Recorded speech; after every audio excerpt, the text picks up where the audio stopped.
আসসালামু আলাইকুম, welcome to amazing IT school.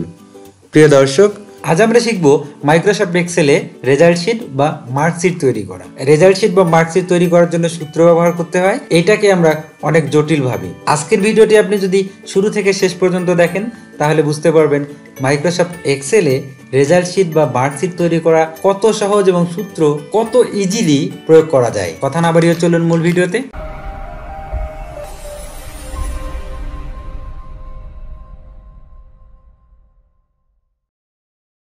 আমরা দেখতে পাচ্ছি যে এখানে এই রেজাল্ট শিটটি সুন্দর করে সাজানো আছে। আমি একটু সময় বাঁচানোর জন্য আগে থেকে এই টাইপগুলো করে রাখছি। এখন দেখি আমরা ওই মার্কশিটের মতো করে কিভাবে এটা সাজানো যায়। প্রথমে এটাকে সিলেক্ট করে আমরা এখানে এই উপরে গিয়ে মার্জ এন্ড সেন্টার করে দিব, দিয়ে এই লেখাটাকে একটু বোল্ড করে দিয়ে এটাকে একটু বাড়িয়ে দেব। একইভাবে এগুলোকেও করে ফেলবো। নেম আর ক্লাস এটাকে মার্জ এন্ড সেন্টার করে দেওয়ার পরে এই অ্যালাইনমেন্ট থেকে লেফট অ্যালাইন করে দিব, তাহলে দেখতে সুন্দর লাগবে। এই দেখেন এই সাবজেক্ট নেম, এটাকে ভালো দেখা যাচ্ছে না। দেখেন এই যে উপরে কলামের এখানে মাউসের কার্সার রাখলে প্লাস চিহ্নের মতো আছে, এটাকে ডাবল ক্লিক করলে এটা সমান হয়ে যাবে। একইভাবে যে কটা এরকম আছে সবগুলোকে সমান করে দিব। এরপর দেখেন এই মার্কশিটে এগুলো সুন্দর করে কি ছিল, বর্ডার দেওয়া ছিল। আমরা একটা বর্ডার দিয়ে দিই। এই সবগুলোকে আমরা সিলেক্ট করব। সিলেক্ট করে এখানে এই যে এখানে যাব, এখান থেকে আমরা অল বর্ডার্স করে দিব, তাহলে সবগুলোর বর্ডার হয়ে যাবে। এবার এই লেখাটাকে একটু বোল্ড করে দিয়ে একটা সাইজ বাড়াই দিই, তাহলে দেখতে সুন্দর হবে। এবার দেখেন এটা আবার হয়ে গেলে ডাবল ক্লিক করে এটা সমান করে দেই। আচ্ছা, এখন এই যে এখানে সবগুলোর উপর একটা বর্ডার ছিল, এবার আমরা সেই বর্ডারটা দিয়ে দিই। উপর থেকে সবগুলো সিলেক্ট করে এখন আবার এইখানে ক্লিক করব। ক্লিক করে দেখেন এই যে এখানে দেখেন আউটসাইড বর্ডার একটা অপশন আছে, এখানে ক্লিক করে দেব। দেখেন আউটসাইডে বর্ডারটি হয়ে গেছে। এখন আমরা এটার মতো করে রেজাল্ট তৈরি করা শিখব। আমরা সবাই জানি কত মার্ক পেলে কোন গ্রেড হয়। যেমন 0 থেকে 32 মার্ক পেলে এফ গ্রেড, 33 থেকে 39 ডি গ্রেড, 40 থেকে 49 সি গ্রেড, 50 থেকে 59 ডি গ্রেড, 60 থেকে 69 এ মাইনাস, 70 থেকে 79 এ গ্রেড এবং 80 থেকে 100 পেলে এ প্লাস। আমরা এর ভিত্তিতে এখন গ্রেড নির্ণয় করব। তো এই গ্রেডের এই সেলটিতে ক্লিক করতে হবে। প্রথমে আমরা জানি যে এক্সেলের সমস্ত সূত্র শুরু হয় ইকুয়াল চিহ্ন দিয়ে। ইকুয়াল চিহ্নটি দিব, এরপর এখানে দিতে হবে ইফ। ইফ দেওয়ার পর দিতে হবে ফার্স্ট ব্র্যাকেট। ফার্স্ট ব্র্যাকেট দেওয়ার পর এই মার্ক সেলের উপরে একটা ক্লিক করতে হবে। ক্লিক করার পর এখানে ডিভাইড চিহ্ন দিতে হবে। ডিভাইডের পর এই ফুল মার্কসে একটা ক্লিক করতে হবে। ক্লিক করার পর এইখানে ইজ লেস দ্যান এই চিহ্নটি দিতে হবে। চিহ্ন দেওয়ার পর এখানে লিখতে হবে 33। তারপর দিতে হবে পার্সেন্ট চিহ্ন, এরপর কমা, এরপর ইনভার্টেড কমা, এফ, আবার ইনভার্টেড কমা, আর একটা কমা দিতে হবে। এইটুকু সূত্র। আমি এই সূত্রটির ব্যাখ্যা করছি। কোনো স্টুডেন্টের প্রাপ্ত মার্ক যদি ফুল মার্ক থেকে 33% কম হয় তাহলে তার গ্রেড হবে এফ। এখন এফ লেখাটিকে দেখেন আমরা ইনভার্টেড কমার মধ্যে রেখেছি। A B C D E F এরকম যে লেটারগুলো আছে এগুলো টেক্সট, আর টেক্সটগুলোকে দেখানোর জন্য সূত্রে ইনভার্টেড কমা দিতে হয়। তবে নাম্বার যেমন 0, 1, 2, 3 এগুলো দেখানোর জন্য ইনভার্টেড কমা দিতে হয় না। আমাদের সূত্র এতটুকুই। এখন আমরা এইটুকুকে সিলেক্ট করে নিই। আমরা এই উপর থেকেও সিলেক্ট করতে পারবো। দেখেন এই যে উপরে এটি শো করছে, এইভাবে সিলেক্ট করে নিয়ে পাশে কপি লেখা আছে, এখানে ক্লিক করলে কপি হবে, অথবা কিবোর্ড থেকে Ctrl+C প্রেস করলে কপি হবে। এরপর কার্সার এই সাইডে রেখে একটা ক্লিক করব, তাহলে কার্সারটি এখানে আসবে। এখন এখানে Ctrl+V দিয়ে এটাকে পেস্ট করে দেব, অথবা এই যে এখানে পেস্ট অপশন আছে, এখানে ক্লিক করলে পেস্ট হয়ে যাবে। এখন শুধুমাত্র পার্সেন্টের এই জায়গাটা পরিবর্তন করে দিব এবং এই গ্রেডের এই জায়গাটা পরিবর্তন করব। যেমন এখন দেখেন 33-এর জায়গায় আমরা এখন দিব 40। যদি 40%-এর কম মার্ক পায় তখন তার গ্রেড হবে ডি গ্রেড। আবার Ctrl+V দিয়ে পেস্ট করে নেই, আবার এই পার্সেন্টের জায়গাটা চেঞ্জ করে দেই। এবার লিখবো আমরা 50। যদি 50%-এর কম মার্ক পায় তাহলে তার গ্রেড হবে সি। আবার Ctrl+V দিব, দিয়ে আবার এই পার্সেন্টের জায়গাটা চেঞ্জ করে দিয়ে এবার এখানে লিখবো 60। 60%-এর কম মার্ক পেলে তার গ্রেড হবে বি। আবার Ctrl+V দিয়ে পেস্ট করে নেই, আবার এই পার্সেন্টের জায়গায় লিখবো 70। যদি 70% কম মার্ক পায় তাহলে তার গ্রেড হবে A মাইনাস। আবার কন্ট্রোল ভি দেই, আবার এই পার্সেন্টেজটাতে দেই 80, 80% কম পেলে তার গ্রেড হবে A। আবার কন্ট্রোল ভি দেই, এবার দিব 100, 100% কম মার্ক পেলে তার গ্রেড হবে A প্লাস। হয়ে গেল আমার সূত্রটি। এবার এই শেষে যে কমাটি আছে এটা ব্যাকস্পেস দিয়ে তুলে দিব।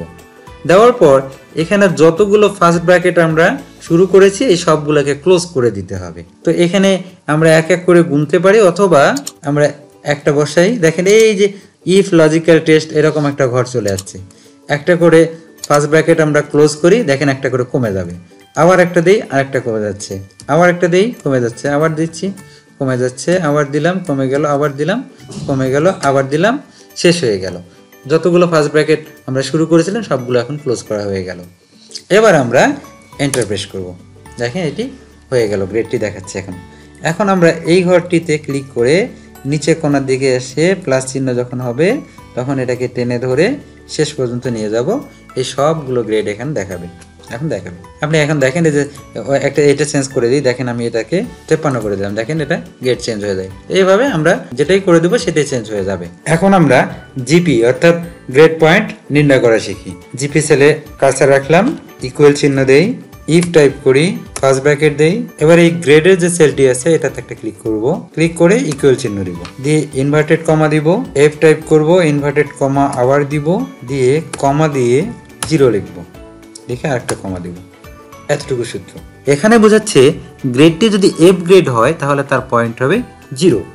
আমরা আবারও আগের মতো করে এই ই পর্যন্ত এই অংশটা কপি করে নেই, কপি করে নিয়ে এখানে পেস্ট করি অথবা এই উপরে পেস্ট করে দিই। এই যে এফ এর জায়গাটাকে এখন লিখি ডি, ডি গ্রেড হলে তখন পয়েন্টটা হবে 1। আবার কন্ট্রোল ভি দিয়ে পেস্ট করি, আবার এফ এর জায়গাটা লিখি সি, সি হলে পয়েন্ট হবে 2। আবার কন্ট্রোল ভি দেই, আবার এই যে এফ এর জায়গাটাকে এখন লিখি বি গ্রেড, বি গ্রেড হলে পয়েন্ট হবে 3। আবার কন্ট্রোল ভি দিয়ে পেস্ট করি, এফ এর জায়গাটাকে এবার লিখি এ মাইনাস, এ মাইনাস হলে এবার পয়েন্টের জায়গাটা লিখি 3.5। আবার কন্ট্রোল ভি দেই, এবার এফ এর জায়গাটায় গ্রেড দিব এ, পয়েন্টের জায়গায় দিয়ে দিব 4। আবার কন্ট্রোল ভি দেই, এবার দিব এ প্লাস, পয়েন্টে দিব 5। শেষের কমাটি ব্যাকস্পেস দিয়ে কেটে দিব, দিয়ে যতগুলো ফার্স্ট ব্র্যাকেট আমরা ইউজ করেছি ততগুলো ফার্স্ট ব্র্যাকেট ক্লোজ করে দিব। এখন ফার্স্ট ব্র্যাকেট একটা দেই, দেখেন একটা লজিক কমে গেল, আবার একটা দেই, আর একটা কমে গেল, আবার কমে গেল, আবার দেই, কমে গেল, আবার দেই, কমে গেল, আবার দেই, কমে গেল, আবার দেই, শেষ হয়ে গেল। ফার্স্ট ব্র্যাকেট ক্লোজ করা শেষ। এবার এন্টার প্রেস করব, দেখেন এই পয়েন্টটি নির্ধারণ হয়ে গেছে। আবার এই সেলটি সিলেক্ট করে এই কোণার দিকে নিয়ে এসে যখন প্লাস হবে তখন টেনে নিচের দিকে সবগুলোকে ধরে দিই, সবগুলোর গ্রেড পয়েন্ট বসে গেছে। এবার আমরা নির্ণয় করব জিপি অর্থাৎ গ্রেড পয়েন্ট অ্যাভারেজ। এইখানে একটি ছোট্ট কথা আছে, যদি কোনো সাবজেক্টে কোনো স্টুডেন্ট ফেল করে তাহলে কিন্তু জিপিএটা 0 দেখাতে হবে, কারণ কোনো একটা সাবজেক্টে ফেল করলেই সে ফেল। এই জন্য এখানে ইফ এবং অর দুটো সূত্র ব্যবহার। আমরা জানি সূত্রের শুরু হবে ইকুয়াল দিয়ে, আমরা ইকুয়াল চিহ্ন দেই, ইফ টাইপ করি, ফার্স্ট ব্র্যাকেট দেই, এবার অর টাইপ, আবার ফার্স্ট ব্র্যাকেট দিই, দিয়ে প্রথমে এই প্রথম জিবিটাতে সিলেক্ট করব, করার পর ইকুয়াল চিহ্ন দিয়ে লিখব 0, কমা দিব, আবার তারপরের জিপি সেলটাতে ক্লিক করব, ক্লিক করে আবার ইকুয়াল দিয়ে আবার 0 বসাবো, কমা দিব, তারপরে জিপি সেলটা সিলেক্ট করব, ইকুয়াল দিব, 0 দিব, কমা দিব, তারপরেরটাকে সিলেক্ট করব, ইকুয়াল দিব, 0 দিব, কমা দিব, আবার পরেরটা সিলেক্ট করব, ইকুয়াল দিব, 0 দিব, কমা দিব, তারপরেরটা সিলেক্ট করব, ইকুয়াল দিব, 0 দিব, কমা দিব, তারপরেরটা সিলেক্ট করব, ইকুয়াল দিব, 0 দিব, কমা দিব, তারপরেরটা সিলেক্ট করব, 0 দিব, কমা দিব,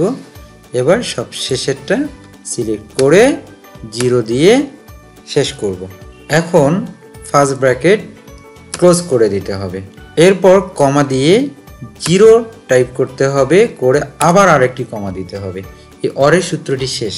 এরপর দিতে হবে অ্যাভারেজ, AVERAG, এভারেজ দিয়ে ফার্স্ট ব্র্যাকেট দেওয়ার পর এই জিপির প্রথম থেকে শুরু করে শেষ সবগুলো সেলকে আমরা সিলেক্ট করব। প্রথমটাতে ক্লিক করে মাউসের লেফট বাটন চেপে ধরে শেষ সেলটা পর্যন্ত নিয়ে যাওয়ার পর ফার্স্ট ব্র্যাকেট ক্লোজ করে দিব এবং এখনো দেখেন এই যে ইফ লজিক দেখাচ্ছে, আবার আরেকটা ফার্স্ট ব্র্যাকেট দিবেন, দেখেন শেষ হয়ে গেল, আমার সূত্র বসানো শেষ। এবার এন্টার প্রেস করব, দেখেন আমার জিপিএটি বের হয়ে গেছে। কিন্তু জিপি এর ক্ষেত্রে পয়েন্টের পরে দুটো ঘর থেকে এখানে অনেকগুলো ঘর দেখাচ্ছে, এটা আমরা কিভাবে করব?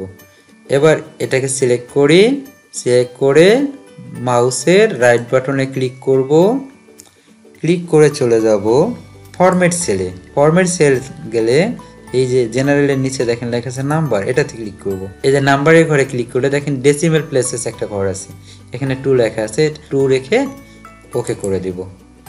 দেখেন এখন 2 হয়ে গেছে। এখন দেখা যাচ্ছে যে এইটে ঘরটা এটা একদম উপরে গেছে, এটা আমাদের মাঝে হলে সুন্দর দেখাবে। এই সবগুলো সিলেক্ট করে আমরা মার্জিন সেন্টার করে দেবো, দেখেন এটা নিচে দেখাচ্ছে। এবার অ্যালাইনমেন্টে গিয়ে এই যে মিডল অ্যালাইন করে দেবো, দেখেন এখন মাঝে দেখাচ্ছে। এটাকে একটু বোল্ড করে দিয়ে সামান্য একটু ফন্ট বাড়ায় দিই, তাহলে অনেক সুন্দর লাগবে। আবার এইগুলো দেখেন মাঝামাঝি দেখাচ্ছে না, খারাপ লাগতেছে। এই সবগুলোকে সিলেক্ট করে আমরা অ্যালাইনমেন্ট থেকে মিডল অ্যালাইনমেন্ট করে দিই, দেখেন এখন অনেক সুন্দর দেখাচ্ছে। আপনি যদি এই মার্কশিটটা এখন প্রিন্ট করতে চান তাহলে এই মার্কশিটের এরিয়াটা আপনি পুরোটাকে সিলেক্ট করে নেবেন। সিলেক্ট করে নেওয়ার পর ফাইলে যাবেন, ফাইল থেকে প্রিন্টে যাওয়ার পর আপনার প্রিন্টারটি ধরিয়ে দিয়ে এখানে প্রিন্ট অপশনে ক্লিক করলেই এটি প্রিন্ট হয়ে যাবে। প্রিয় দর্শক, এই ছিল আজকের মতো ভিডিওটি ভালো লাগলে লাইক দিবেন, বন্ধুদের দেখানোর জন্য শেয়ার করবেন। আর আপনি যদি আমার চ্যানেলটি অলরেডি সাবস্ক্রাইব করে থাকেন তাহলে অসংখ্য ধন্যবাদ। আর যদি সাবস্ক্রাইব না করে থাকেন তাহলে এরকম আরো সুন্দর সুন্দর ভিডিওর আপডেট পেতে এখনই চ্যানেলটি সাবস্ক্রাইব করে পাশে থাকা বেল আইকনটি বাজিয়ে দিবেন। ভালো থাকবেন, সুস্থ থাকবেন।